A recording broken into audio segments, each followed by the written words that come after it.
and welcome back. I hope you're all doing really well. Thank you yet again for the love and support on the most recent video. Seriously appreciate it. That being said, if you guys aren't subscribed, make sure you are subbed for future videos. Tons more content coming about the Hedera ecosystem, lots of dApps, DEXs and other things being built over on Hedera, as well as other crypto news that I obviously cover. That being said, let's jump straight into this. Tons of different stuff to cover, not only about Hedera, we've also got some new news on Luna and its future. First things first, let's take a quick look at the fear and greed index. So we can see that we're now at an 11, so still in extreme fear effectively. As I said previously, not as low as we've seen before, but we are still teetering on that bottom edge. Majority of the markets still haven't made their mind up whether they want to continue to capitulate further towards the downside. There are a lot of equities, investors and large analysts working at investment banks saying that this is not the bottom yet for majority of the markets, and we could see further runs to the downside. Naturally, as well, as I said previously, if inflation continues to tick up, we'll continue to see that incredibly hawkish, aggressive monetary policy from the Fed in the United States. And obviously that drives a lot of sentiment in these markets. However, my plan still has not changed from what I've said in probably about 100 videos at this point. I continue to buy on red days. I sell some of my coins on green days to then buy back in on further red days. That's how I accumulate my positions. Obviously still buying tons of HBAR. I've said it before, as long as HBAR is below sort of 20 cents or 25 cents, I'm more than happy to be picking those tokens up at that price level. So for me at the moment, around sort of 10 cents or under is a crazy deal in my opinion for HBAR tokens, particularly because of the potential that it has in the future. That being said, I wanted to take a quick look at Terra, as there have been some new announcements from the foundation as well as 𝗟𝗘𝗙𝗏. Many of you may have seen that the price action today has increased, or it's pumped around 24% on the daily. Now, I think a lot of this is going to be based around buy the rumor, sell the news. And obviously the rumor being effectively that there will be some airdrops because they are going ahead with the migration or the fork to a new chain. And this Terra Luna coin will become Luna Classic, and then holders will be airdropped new Luna tokens on the new fork chain. I expect what will happen is we'll see that airdrop go down in the coming days, and then this will absolutely crash to zero. No idea yet what's going to happen with the new Luna chain. Like I've said before, I'm staying well clear of it. That being said, if you guys do hold Luna for whatever reason, you had it previously, or you decided to pick some up on this crash effectively, make sure it's being held on a reputable exchange as far as I'm aware currently. So I know Bybit and Binance have said they will be facilitating those airdrops.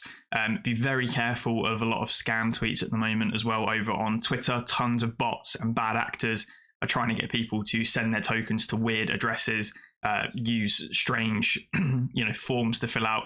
Just remember, never ever send private keys or seed phrases to anybody. As soon as you've done that, you've effectively given them the key to your front door and you will lose everything. The only sort of information you are free to give out are wallet addresses, which are obviously completely different. They're just the public facing address that people can look up. That being said, let's quickly run through this news. So Terra 2.0 is coming. They've accepted the proposal.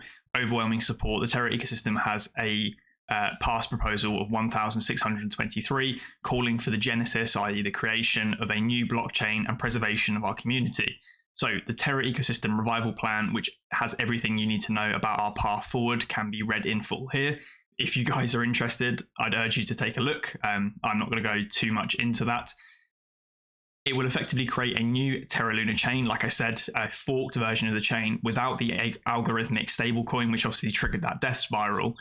The old chain will be called Terra Classic, so that's those tokens we're looking at now, and the new chain will be called Terra, or the token Luna. So effectively it's a swap and replace. The chain upgrade will commence a few hours after the launch snapshot. So the final release of the new Terra core has been released in preparation for the new chain launch on 27th of May. So 2 days from now, a snapshot will be taken and these new tokens will be issued on top of the fork chain Luna.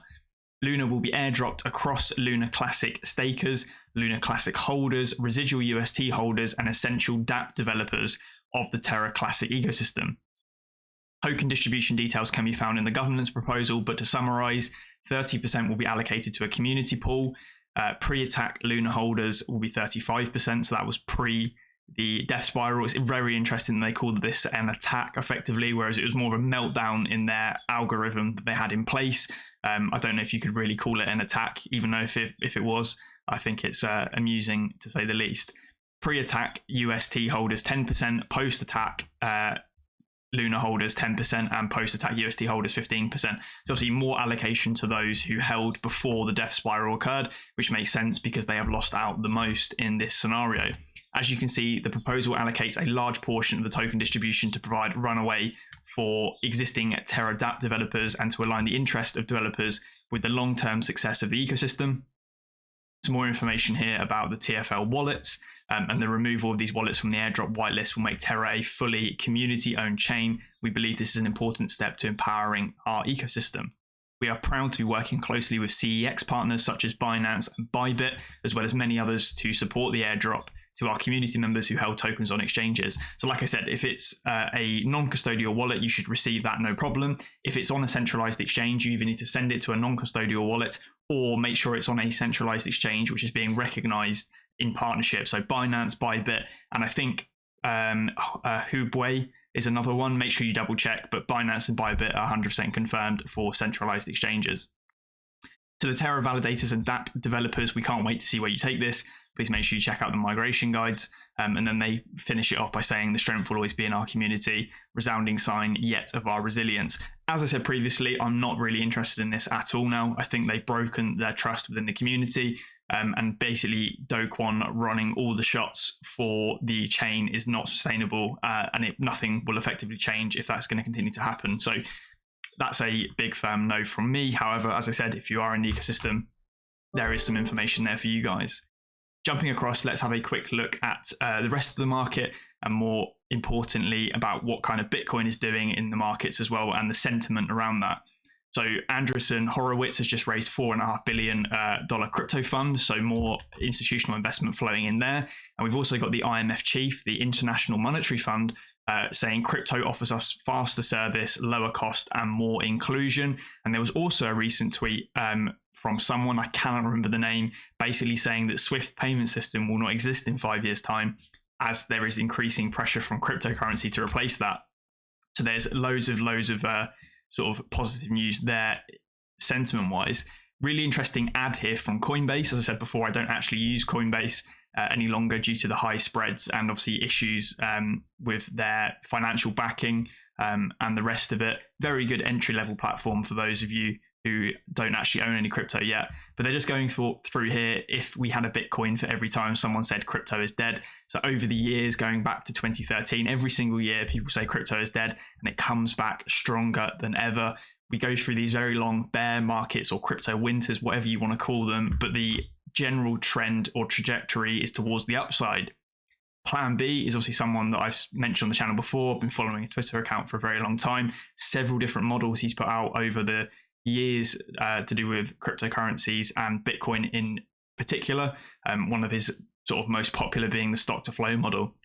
He recently put out a poll with 135,000 votes saying where the Bitcoin price will be, and the majority of people are saying in the next 5 years Bitcoin's price will stay below $500,000, which is interesting because his stock to flow model is predicting $500,000 plus average after the 2024 halving. Very similar to March 2019 when he published the stock to flow model and Bitcoin was below 4K. Majority thought stock to flow prediction of 55K after 2020 halving was crazy. So at the moment his stock to flow model hasn't actually failed, and it is predicting $500,000 price wise for Bitcoin after 2024. However, the market sentiment says otherwise from those technical indicators. So interesting sort of dichotomy there between what models say and what the general sentiment in the markets are. People are very undecided as to what is happening with the future. I can bet for certain if this poll was run during a bull market when Bitcoin's price was closing higher and higher day upon day, people would have been voting to say that it would have been under $1 million and it would be surpassing that $500,000 mark. So some interesting takeaway there in terms of how sentiment dictates markets. Another tweet as well, or quote from MasterCard, saying Bitcoin mass adoption will happen sooner rather than later. Those were the exact words also used by the Russian government in terms of accepting crypto payments. We keep seeing this general trend of sooner rather than later, as a lot of these institutions, governments, and big businesses are moving into the cryptocurrency space. I've said it time and time again, guys. The writing is on the wall. Do what they do, not what they say half the time.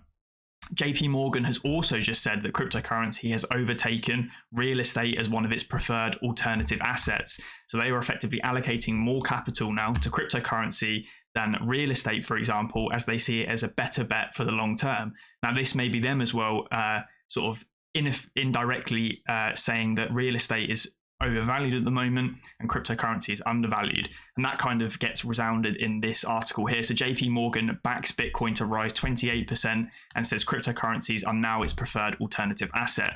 They reckon Bitcoin's fair price is nearly 30% higher than its current level, and it sees it as a buying opportunity in the crypto markets, particularly as cryptocurrencies have obviously fallen dramatically in 2022 as investors have de-risked their portfolios. JP Morgan says it sees upside for Bitcoin and crypto markets more generally after the sell-off, making digital assets a preferred alternative investment. Very, very interesting stuff here. As again, we've got massive investment banks moving into the space. They're seeing opportunity. I think it's a fair sign to take. Jumping across and looking more directly at Hedera, great sort of synopsis here from 𝗟𝗙𝗡𝗦 over on Twitter. So a new HIP has released recently. So hip hop hooray. The Hedera Improvement Proposal 4.12 is now allowing for the minting of multimedia, multi-file NFTs with a standardized schema for metadata. While this sounds techie and boring, it's anything but. It allows artists to do so much more with Hedera NFTs. And obviously Pixel Rug, one of the collections, has tested this out. There's actually an article over on Hedera's main website. So get hip to a multi-file future. So what do multi-file minting and HIP 4.12 standards mean for the future of NFTs on Hedera and beyond? The world of tokenized art is still in its infancy. Having started with JPEGs, the ecosystem is hungry for more. The broader art world outside of DLTs offers all kinds of physical and digital experiences that activate and engage all our senses, not just visual. HIP 4.12 now sets the stage for NFT ecosystems to mirror the art world outside of crypto and invite a more diverse ocean of artists to express themselves by standardizing expanding the DNA of our NFT creations. What makes Hedera NFT special is that it's all just metadata. The rest is handled by the Hedera token service. This truly is an art renaissance of the digital and informational eras. And we can see here several different types of files under this single NFT. You've got images, models, other images, sort of GIFs, videos, tons of different stuff that can now be done via Hedera services because of these Hedera improvement proposals. And this is what I've said before. One of the biggest benefits or sort of golden eggs effectively of Hedera is they are fully committed to continually improving the DLT and making Hashgraph more powerful and resilient to bring on board a lot of these features. They are a seriously well-connected development team, and they listen to the community, which is seriously important, particularly because they are striving for that enterprise adoption. As I've said before, you need to have the most seamless service to integrate with existing products and technology stacks in order for you to become a big competitor in the enterprise space. Think about what Microsoft has done with their product lineup, for example, and you've got Salesforce for other CRM type systems, and Hedera is effectively doing that at an enterprise level within the crypto space. Really bullish stuff to see. Interesting tweet here as well from Stader Hedera. Surprise, surprise, HBARXians, we've got something special for you coming your way. Redefining Hedera, something HBAR exciting coming soon. So clearly Stader Hedera are preparing something. Of course, I've still got a lot of tokens staked on Stader. I think it's still around 46% APY at the moment. So if any of you guys have been in that now for probably, 4, 5, 6 weeks or so, I can't remember when the actual launch was, you've probably seen some very nice returns from that. Just from that daily compounding from those epoch rewards. And obviously I will continue to use the platform. And as I said previously, their beta is out, which they're testing their unstaking features. I did actually have some DMs from some users that participated in that beta. Thank you for messaging me. And they said it was actually very seamless and seemed to work very smoothly. So that's some great feedback already from the community that the tools that are being built on top of these dApps are working as intended. Another fantastic tweet here as well from 𝗥𝗘𝗙𝗘𝗥𝗥𝗔𝗟𝗦 saying he has zero doubts that over time, Hedera will become the de facto standard for companies and governments that want to properly offset their carbon footprints. And that comes off the back of a Hedera tweet saying object computing and block science are developing in collaboration with the HBAR Foundation a new carbon offset price discovery mechanism and exchange protocol in an effort to combat emerging shortages of credible and tradable ESG assets. And again, whenever they talk about this, sort of connection or alarm bell should be ringing, because we've also got Dovu in the ESG and carbon offset and credit space, building some fantastic products on top of Hedera already, and their tokens are available for purchase. Fantastic dev team behind that, and I fully agree. Hedera is seriously making a name for itself in the carbon offset footprint, and ESG credit space effectively, and they are really pushing the boat out on that one, and that could become a very unique selling point for enterprises and individuals in the future. Seriously bullish stuff. Some other great news that a lot of you have probably been asking for. I've responded to so many comments about this, as well as DMs and tweets about support for HBAR and stuff on the ledger. So you've asked us when HBAR on a daily basis, and we've let you know that we're working on it. To learn more about HBAR's integration into Ledger Live, join. They've effectively got a live that will be going down, but tomorrow Hedera team at 5 p.m. CEST. So great to see they are actually working on this, and they are looking for that Ledger HBAR support, which is brilliant to see that it's being recognized. The last thing before I wrap this video up is I just wanted to mention HeadStarter. I don't think I've actually covered them on the channel before, as I focused on the other sort of launchpad in the space. Obviously Hedera Starter, HeadStarter are obviously a launchpad as well. Recent thread over on the Hedera subreddit talking about how all systems are go and the time for us to unravel our DApp is drawing closer. That's why we're excited to share our journey with you. Get ready for the next step in Hedera's ecosystem growth and check out our Genesis blog here. So that is a Medium article over on their website.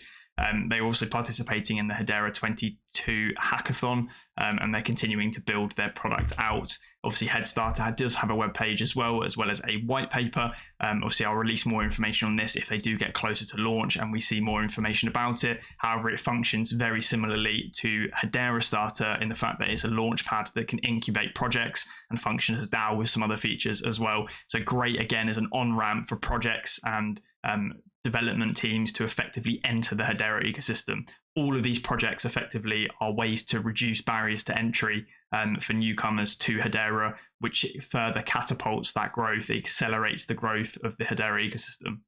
Anyway, guys, hopefully you enjoyed this video. Tons of information to digest for all of you guys. As I said previously, if you like the video, make sure you drop a like, leave a comment if you've got something to say. I'm more than happy to respond to pretty much all the comments that I receive on the videos. I try and get around to. That being said, I'll catch you in the next one. Cheers.